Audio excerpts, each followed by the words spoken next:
구약의 말씀입니다. 여호와께서 여호수아에게 이르시되 내가 오늘 애굽의 수치를 너희에게서 떠나가게 하였다 하셨으므로 그곳 이름을 오늘까지 길갈이라 하느니라. 또 이스라엘 자손들이 길갈에 진쳤고 그달 14일 저녁에는 여리고 평지에서 유월절을 지켰으며 유월절 이튿날에 그 땅의 소산물을 먹되 그날에 무교병과 볶은 곡식을 먹었더라.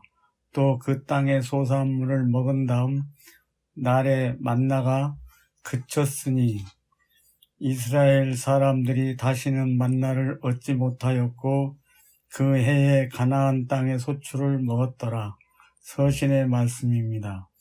그러므로 우리가 이제부터는 어떤 사람도 육신을 따라 알지 아니하노라. 비록 우리가 그리스도도 육신을 따라 알았으나 이제부터는 그같이 알지 아니하노라. 그런즉 누구든지 그리스도 안에 있으면 새로운 피조물이라. 이전 것은 지나갔으니 보라 새 것이 되었도다. 모든 것이 하나님께로서 났으며 그가 그리스도로 말미암아 우리를 자기와 화목하게 하시고 또 우리에게 화목하게 하는 직분을 주셨으니 곧 하나님께서 그리스도 안에 계시사 세상을 자기와 화목하게 하시며 그들의 죄를 그들에게 돌리지 아니하시고 화목하게 하는 말씀을 우리에게 부탁하셨느니라. 그러므로 우리가 그리스도를 대신하여 사신이 되어 하나님이 우리를 통하여 너희를 권면하는 것 같이 그리스도를 대신하여 간청하노니 너희는 하나님과 화목하라. 하나님이 죄를 알지도 못하신 이를 우리를 대신하여 죄로 삼으신 것은 우리로 하여금 그 안에서 하나님의 의가 되게 하려 하심이라. 복음의 말씀입니다. 모든 세리와 죄인들이 말씀을 들으러 가까이 나오니 바리새인과 서기관들이 수군거려 이르되 이 사람이 죄인을 영접하고 음식을 같이 먹는다 하더라. 예수께서 그들에게 이 비유로 이르시되 또 이르시되 어떤 사람에게 두 아들이 있는데 그 둘째가 아버지에게 말하되 아버지여 재산 중에서 내게 돌아올 분깃을 내게 주소서 하는지라. 아버지가 그 살림을 각각 나눠 주었더니 그 며칠이 안 되어 둘째 아들이 재물을 다 모아가지고 먼 나라에 가 거기서 허랑방탕하여 그 재산을 낭비하더니 다 없앤 후 그 나라에 크게 흉년이 들어 그가 비로소 궁핍한지라. 가서 그 나라 백성 중 한 사람에게 붙어 사니 그가 그를 들로 보내어 돼지를 치게 하였는데 그가 돼지 먹는 지업 열매로 배를 채우고자 하되 주는 자가 없는지라. 이에 스스로 돌이켜 이르되 내 아버지에게는 양식이 풍족한 품꾼이 얼마나 많은가. 나는 여기서 주려 죽는구나. 내가 일어나 아버지께 가서 이르기를 아버지 내가 하늘과 아버지께 죄를 지었사오니 지금부터는 아버지의 아들이라 일컬음을 감당하지 못하겠나이다. 나를 품꾼의 하나로 보소서 하리라 하고 이에 일어나서 아버지께로 돌아가니라. 아직도 거리가 먼데 아버지가 그를 보고 치군히 여겨 달려가 목을 안고 입을 맞추니 아들이 이르되 아버지 내가 하늘과 아버지께 죄를 지었사오니 지금부터는 아버지의 아들이라 일컬음을 감당하지 못하겠나이다 하나 아버지는 종들에게 이르되 제일 좋은 옷을 내어다가 입히고 손에 가락지를 끼우고 발에 신을 신기라. 그리고 살진 송아지를 끌어다가 잡으라. 우리가 먹고 즐기자. 이 내 아들은 죽었다가 다시 살아났으며 내가 잃었다가 다시 얻었노라 하니 그들이 즐거워하더라. 맏아들은 밭에 있다가 돌아와 집에 가까이 왔을 때 풍악과 춤추는 소리를 듣고 한 종을 불러 이 무슨 일인가 물은데 대답하되 당신의 동생이 돌아왔음에 당신의 아버지가 건강한 그를 다시 맞아 드리게 됨으로 인하여 살찐 송아지를 잡았나이다 하니 그가 노하여 들어가고자 하지 아니하거늘 아버지가 나와서 권한데 아버지께 대답하여 이르되 내가 여러 해 아버지를 섬겨 명을 어김이 없거늘 내게는 염소 새끼라도 주어 나와 내 벗으로 즐기게 하신 일이 없더니 아버지의 살림을 장녀들과 함께 삼켜버린 이 아들이 돌아오매 이를 위하여 살진 송아지를 잡으셨나이다. 아버지가 이르되 너는 항상 나와 함께 있으니 내 것이 다 내 것이로되 이 내 동생은 죽었다가 살아났으며 내가 잃었다가 얻었기로 우리가 즐거워하고 기뻐하는 것이 마땅하다 하니라. 다 함께 설교전 기도를 합니다. 말씀 앞에 하나 된 우리들은 하나님의 자녀로서 한 마음으로 하나님께 예배드리오니 말씀으로 여기에 임재하셔서 부끄러운 사연으로 가득한 우리의 마음을 정결하게 하여 주사 온전한 정신과 믿음으로 바른 말씀을 분별할 수 있게 해주십시오. 예수 그리스도의 이름으로 기도드립니다. 아멘. 하나님 우리 아버지와 주 예수 그리스도께서 은총과 평화를 여러분에게 내려주시기를 빕니다. 기독교와 유대교는 구약 성서를 경전으로 함께 봅니다.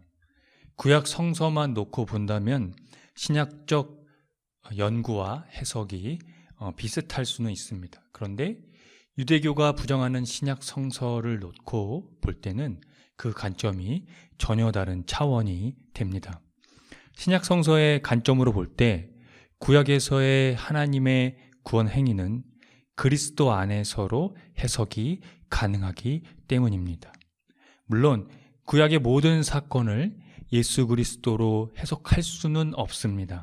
그러나 유대인으로 오신 예수님의 삶과 그의 제자들, 그리고 초대교회와 신약 성서의 기자들의 신앙과 신학적인 진술을 놓고 볼 때 구약의 사건 또는 예언들이 그리스도 안에서 뒷받침될 수 있습니다.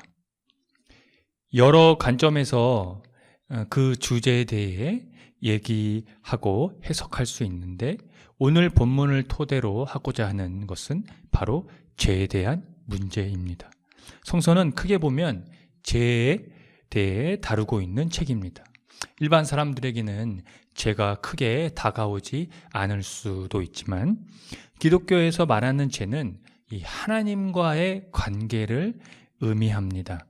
궁극적으로 삶과 구원으로 직결되는 이유이기도 합니다.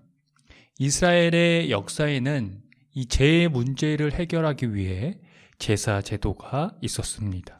인간의 죄를 희생 제물에게 대신 전가시켜 사함을 받는 것입니다. 이런 행위가 그들에게 형식적으로 전락할지라도 그들이 잊지 말아야 할 것은 늘 기억하는 것입니다. 하나님이 그들을 구원하셨다는 것을 말입니다. 오늘 구약의 말씀은 이스라엘이 약속의 땅에 들어갈 준비에 대한 내용입니다. 이방 신들을 버리는 일로서 할례 의식이 바로 그것입니다. 이 할례는 이스라엘이 하나님과의 언약에 참여한다는 사실을 모든 사람들 앞에서 입증하는 형식적인 육체적 표지입니다. 중요한 것은 할례는 엄숙한 유월적 의식에 참여하기 위한 필수 조건이었다는 것입니다. 그들은 유월절에는 누룩을 넣지 않은 빵과 볶은 곡식을 먹었고 유월절 다음 날에는 땅의 소출을 먹었습니다. 이 두 의식이 출애굽이라는 거룩한 역사와 결합되어 있다는 의미입니다. 거룩한 땅의 첫 소출, 곧 신의 약속을 실현시킨다는 의미입니다. 거룩한 땅에서 거행된 첫 유월절 의식이 희망의 원천이 되기도 한 것입니다. 이것이 이스라엘에게 확신과 희망이 되었던 이유는 하나님께서 이스라엘이 애굽에서 받은 수치를 벗겨주셨다는 의미인 이 길갈, 즉 옛 약속들에 대한 하나님의 신실하심이 입증되었기 때문입니다. 애굽에서 받은 수치는 노예의 수모인지 40년 강야 생활에서의 이 수모인지, 그러니까 40년 강야 생활에서에 대한 이 수모는 그들이 출애굽을 했지만 광야에서의 40년의 시간을 통해서 마치 주변 사람들에게, 주변 국가들이나 사람들에게 의해서 혹시 하나님께 의해서 버려진 것이 아니냐라는 어떤 이런 수치에 대한 그 수모를 가리킵니다. 또 광야에서 태어난 사람들, 그러니까 할례를 행하지 못한 이 백성들의 부끄러움인지는 그 정확한 의미에 대해서는 알 수는 없습니다. 그 수치가 무엇인지, 수모가 무엇인지. 그러나 이 수치를 벗겨주셨다라고 하는 것은 향후 예수 그리스도 안에서 하나님의 은총이 드러난 사건을 암시한다는 것이죠. 그렇습니다. 이 신약 성서는 이 사건을 그리스도 안에서 열려진 것으로 진술하고 있습니다. 여기서 열려졌다는 의미는 하나님이 죄인들을 환영하고 그들을 받아주시며 용서해 주신다는 것을 의미합니다. 그 예로 누가복음 저자가 전하고 있는 두 아들의 이야기를 보면 다음과 같습니다. 어떤 사람에게 두 아들이 있었습니다. 하루는 작은 아들이 아버지에게 자신의 몫인 재산을 달라고 청합니다. 아버지는 재산을 두 아들에게 나누어 줍니다. 며칠 뒤 작은 아들이 그 재산을 가지고 먼 고장으로 떠났고 거기서 재산을 마구 뿌리며 방탕한 생활을 하게 됩니다. 결국 모든 재산을 탕진하고 저량한 신세가 되고 맙니다. 그는 유대인들에게 멸시받는 돼지에게 먹이를 주는 일을 하게 되는데요. 그것마저도 쉽지 않은 일이었습니다. 그런데 심지어는 돼지가 먹는 먹이를 나누어 먹을 정도로 아주 비참한 처지에 놓이게 됩니다. 그제서야 그 아들이 자신이 저지른 잘못을 깨닫게 되지요. 그가 이렇게 말합니다. 아버지, 내가 하늘과 아버지 앞에 죄를 지었습니다. 나는 더 이상 아버지의 아들이라고 불릴 자격이 없으니 나를 품꾼의 하나로 삼아 주십시오. 라는 그 심정을 가지고 다시 한번 이전에 아버지와 함께 살았던 그의 삶을 회상하고 그의 발걸음을 돌려서 집으로 향하게 됩니다. 아버지는 멀리서 그 둘째 아들이 돌아오는 모습을 보고 달려가 그를 껴안고 맞이하며 잔치를 열고 많은 사람들 앞에서 집으로 돌아온 둘째 아들을 이렇게 소개합니다. 내 아들은 죽었다가 다시 살아났으며 내가 잃었다가 다시 얻었노라. 이 이야기에서 가장 돋보이는 인물은 아버지입니다.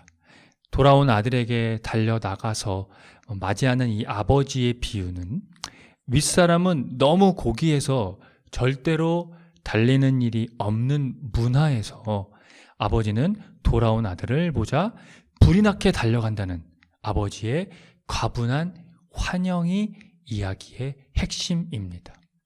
외국 땅에서 헤매다가 뉘우치고 고향에 돌아와 가분한 환영을 받는 이 악한 아들에 대한 이야기에서 우리는 하나님 나라의 사역을 보게 됩니다. 죄인들과 소외된 자들에게 불가능하다고 생각했던 방식이 그리스도 안에서 하나님과의 관계가 가능하게 되었다는 환영이 바로 그것입니다. 고린도후서는 이 환영에 대해 신학적으로 대변합니다. 하나님께서 그리스도로 말미암아 우리를 자기와 화해시켰고 인간의 죄를 그들에게 돌리지 않으신다는 것입니다. 화해시킨다는 것은 적대 관계를 끝내는 것이며 평화와 선의의 관계로 변화되는 것을 가리킵니다. 이제 그리스도의 죽음 안에서 죄인에 대한 사랑과 죄에 대한 분노가 조화되어서 그리스도는 의롭게 되셨고 그에 대한 믿음에 의존하는 죄인된 인간도 의롭게 됩니다. 그 길은 바로 하나님께만 화해의 주도권이 있습니다. 즉, 그리스도 안에서 화해의 길이 열리게 되었다는 의미입니다. 그것이 바로 그리스도 안에서 하나님의 의가 되게 하신 것입니다. 믿음으로 의롭다 인정받는 새로운 방식을 통해 하나님과 관계를 맺는 새로운 종말론적 상황과 창조 안에서 새로운 세계를 살게 되었다는 것입니다. 그래서 누구든지 그리스도 안에 있으면 새로운 피조물입니다. 물론 여전히 겉보기에 세상은 변하지 않고 우리 자신도 예전에 죄된 존재로서의 흔적들을 떨쳐버리지 못하고 있지만 그리스도 안에서 하나님과 화해된 이 하나님의 의가 덧입혀진 신앙의 토대가 우리의 삶을 견고하게 이끌고 있다는 사실입니다. 사랑하는 성도 여러분, 그 신앙의 토대를 견고하게 지켜 나가십시오. 하나님이 주시는 화해를 받아들이고 하나님과 화해하라는 것입니다. 그렇다면 여러분은 하나님의 화해의 사신이 되는 것입니다. 그분이 우리에게 위임하고 맡겨주셨기 때문입니다. 그리스도 안에서 하나님과의 화해의 삶이 세상의 모든 고난을 이기게 합니다. 기도하겠습니다.